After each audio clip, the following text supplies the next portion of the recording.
Ladies and gentlemen, boys and girls, welcome to Once Upon a Train.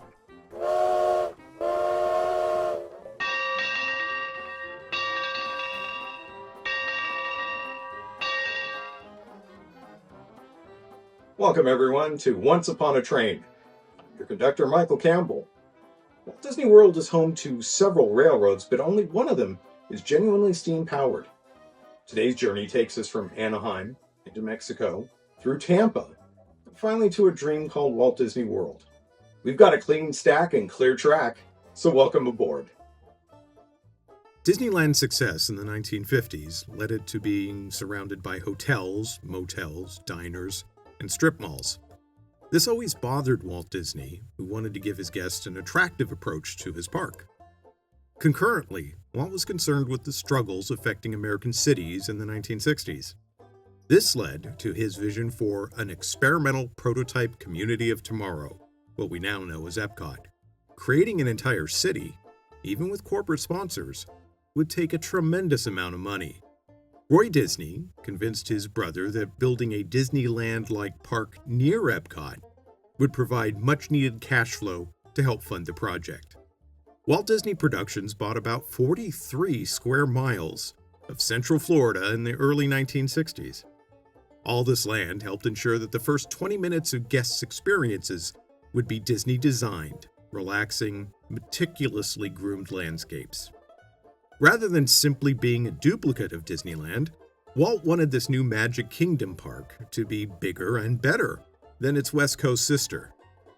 This vision opened up opportunities for new attractions, different themed lands, and logistical improvements.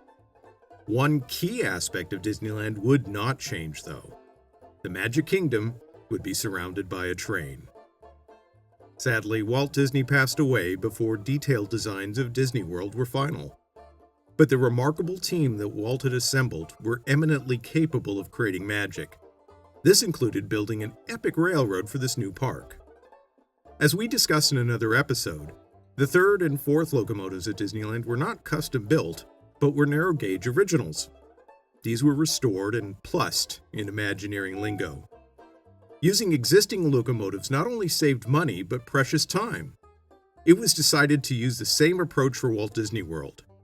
Disney legend Roger Burgess Sr. was in charge of locating, acquiring, restoring, and beautifying 4 such steam engines. With support from railroad historian Jerry Best, Roger identified several narrow-gauge steam locomotives in Yucatan, Mexico. Joined by Earl Vilmer, who supervised the construction and operation of the Disneyland Railroad, Roger visited the railways of Yucatan's Boneyard on May 6, 1969. There, they found 4 Baldwin locomotives in operating condition, remarkable for equipment that had been in near-continuous use since their construction in Philadelphia in the early 20th century. After brief negotiations, Roger and Earl acquired these 4 locomotives and had them shipped by rail to Tampa, Florida for restoration. A 5th engine, made in Pittsburgh in 1902, was also acquired.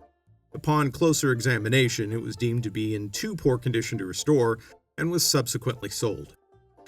There would eventually be a 5th locomotive brought to the Magic Kingdom, but that's a story for another episode. Roger contracted the Tampa Ship Repair and Dry Dock Company to perform the restorations. Disney wanted to utilize Florida businesses wherever possible in the creation of Walt Disney World. The Tampa shipyards were the only facility in the state large enough to undertake this size of a project. Live steam expert Bob Harper was hired by Roger to serve as the project engineer. They had known each other since meeting during the building of Walt's Lily Bell in the late 1940s. At the shipyard, Earl and Bob met George Britton, who was in charge of the yard's machinists. In a moment that would have a dramatic impact on his life, George told him that he didn't know anything about steam locomotives, but that he was willing to learn. In under 2 years, Earl, Bob, George, and a crew of 15 completely rebuilt and beautified the 4 steam locomotives, fabricated a replacement tender for each, and constructed 20 brand new passenger coaches. Artistic details were lavished upon this equipment, as befitting the time period they represent. All the steam engines were given unique colors and styles, down to the fonts selected for the nameplates. Where have we seen that font before? The coaches are a longer version of the newer passenger cars at Disneyland. The Narragansett style of trolley cars, originally designed by the J.G. Brill Company of Philadelphia, are open-sided, primarily to provide cool airflow. These are also fast to load and unload, making for a better guest experience than Disneyland's older passenger and freight trains. Rather than being completely flat, the Walt Disney World Railroad has a section with a 2% grade. Given the coaches carry almost double the guest capacity than those at Disneyland, the Magic Kingdom locomotives would need a lot more tractive power. Fortunately, these 4 engines are also much larger than their West Coast counterparts and handle that challenge with ease. It was customary in the 19th century to name steam engines to honor a person of note. For example, the Disneyland locomotives are named after executives of the Santa Fe Railroad, the attraction's opening day sponsor. Potential names for the Florida engines were submitted to Roy O. Disney for approval. Number 1 would be the Walter E. Disney. Number 2, the Lily Bell. Number 3, the Roy O. Disney. And number 4, the Roger E. Brogy. It was especially appropriate that the 2 identical engines, number 1 and number 3, would be named after Walt and Roy. These locomotives were not only mechanically identical, they had sequential construction numbers, essentially making them brothers. Even so, Roy declined that honor, humbly saying that he didn't want anyone to believe that he considered himself to be his brother's equal. So the names of number 3 and number 4 were swapped and remain so today.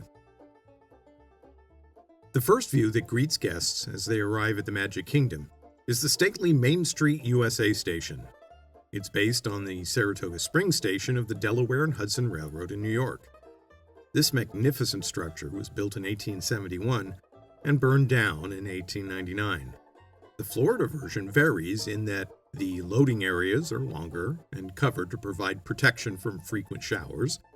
It has a ground level that features the history of the 4 Walt Disney World Railroad locomotives and their namesakes, and it contains a stunning waiting room that's adorned with murals and period fixtures.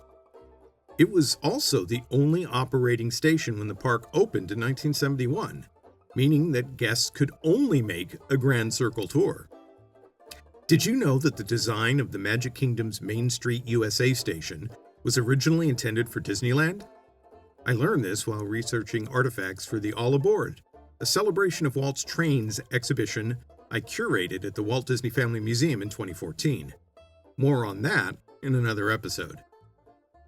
The next stop on the railroad is the Frontierland station that opened in 1972. It has gone through some significant changes over time. The first iteration was a quaint structure reminiscent of the Frontierland station at Disneyland.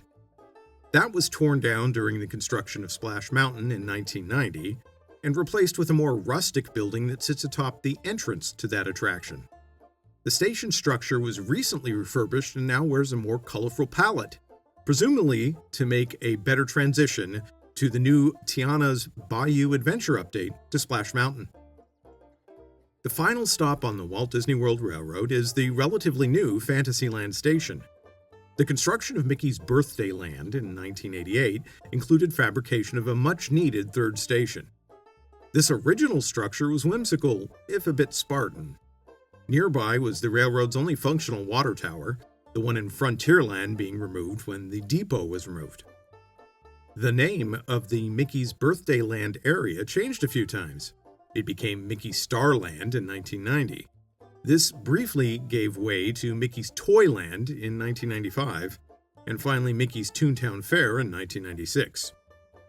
The entire station was razed and became the Fantasyland station in 2012. This new building is more detailed than its predecessor, complete with Toon-themed luggage and freight. It's situated in Carrollwood Park, a callback to Walt's Backyard Railroad. Originally, there were plans to construct the Tomorrowland station. This obviously didn't happen, but you can tell where it would have been by looking for a long, straight section of track over by Space Mountain. Returning to George Britton, once the train restoration project was completed in 1971, Roger Brogy hired George to serve as the roundhouse manager. George was there on opening day and proudly performed his role for the next 35 years. He cared deeply about show quality, the smooth operation, and immaculate appearance of the trains for decades is a testament to his dedication. I had the pleasure of getting to know George in the late 1990s, and we stayed friends throughout his life. Obviously, even well-maintained locomotives need to be refurbished on occasion. George let me know that the Roy O. Disney engine would return from a rebuild in June 2002, and he invited me to participate in a little backstage rededication event the Roundhouse crew had planned.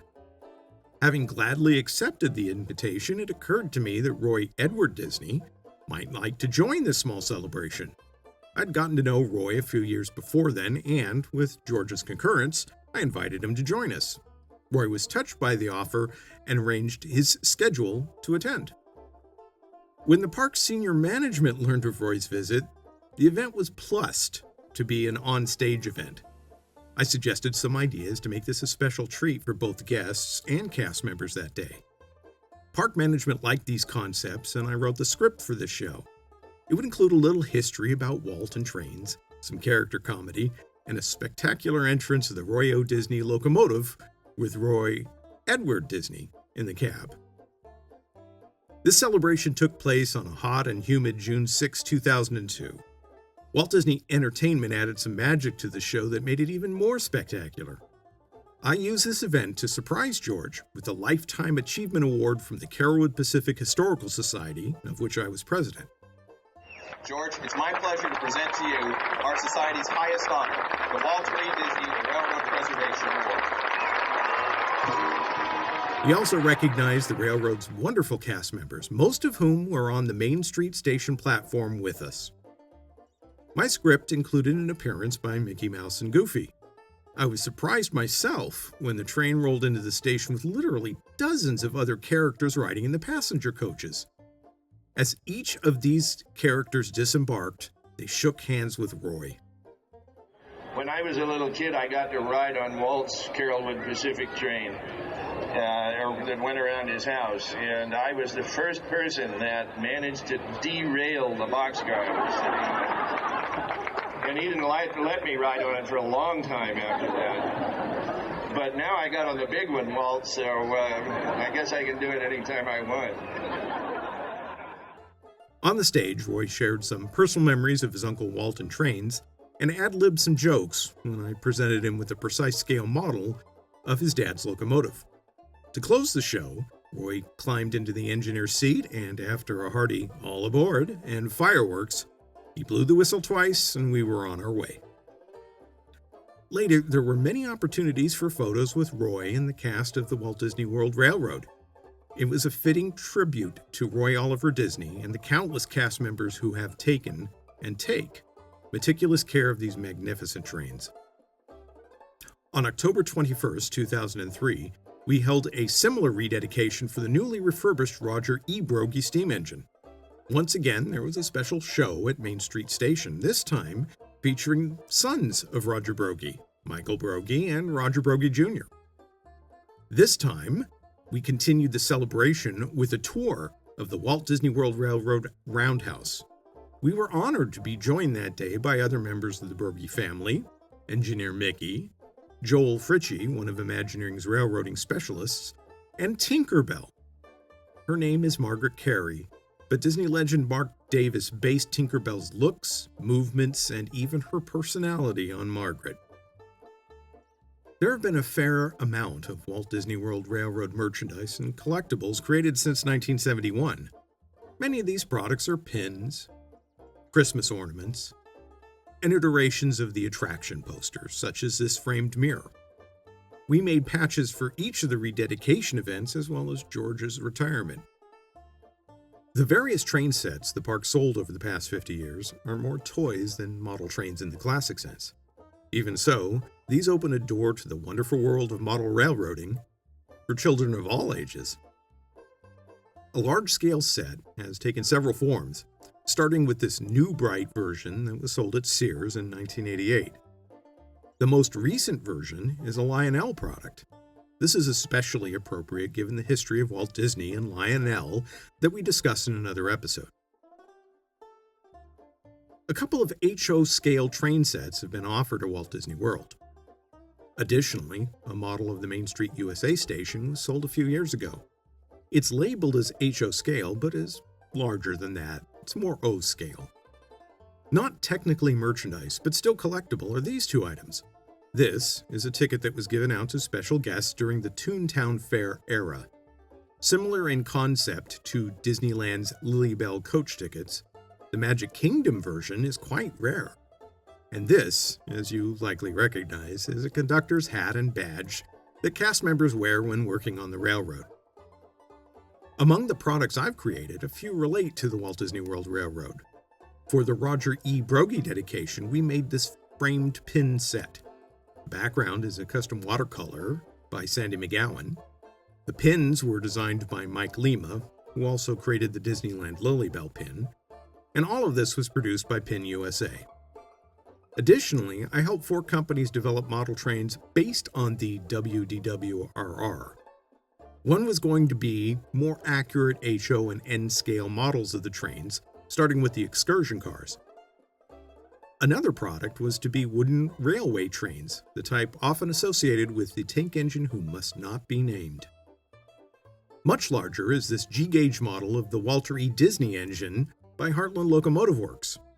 Heartland made the first large-scale model of Walt's Lily Bell locomotive and created the custom model of the Roy O. Disney. Apart from models made by railroad hobbyists, for example, I made this one a few years ago from a Bachmann 10-wheeler, the rarest Walt Disney World locomotive model is very likely this one. This is an O-gauge model of the Walter E. Disney locomotive number 1.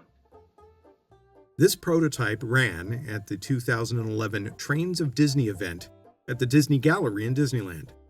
We constructed a custom display for it that featured some subtle tributes to the Carolwood Pacific Railroad, such as the trestle supports. Rather than the display just being a loop of track, I suggested to Kim Irvine, the Imagineer overseeing this event, that we could make little vignettes of the 4 seasons, one in each corner. I admit I felt a little bit like an Imagineer myself when I went to a local hobby store and bought the supplies to make these scenes. This same prototype O-scale engine made one additional public appearance in the Walt Disney World section of an exhibition I curated for the Walt Disney Family Museum in 2014. We placed it right next to the model of the Main Street station that was originally planned for Disneyland. Sadly, these 4 products did not come to be, yet. If there's anything I've learned from Walt Disney Imagineering, it's that good ideas don't die. They just wait for their time.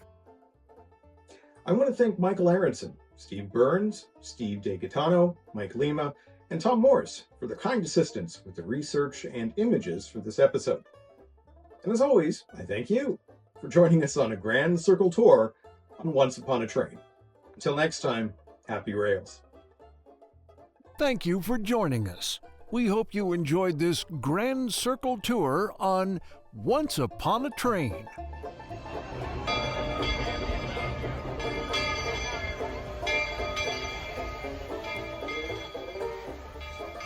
For your convenience, the like and subscribe buttons will remain open for at least 1 additional hour.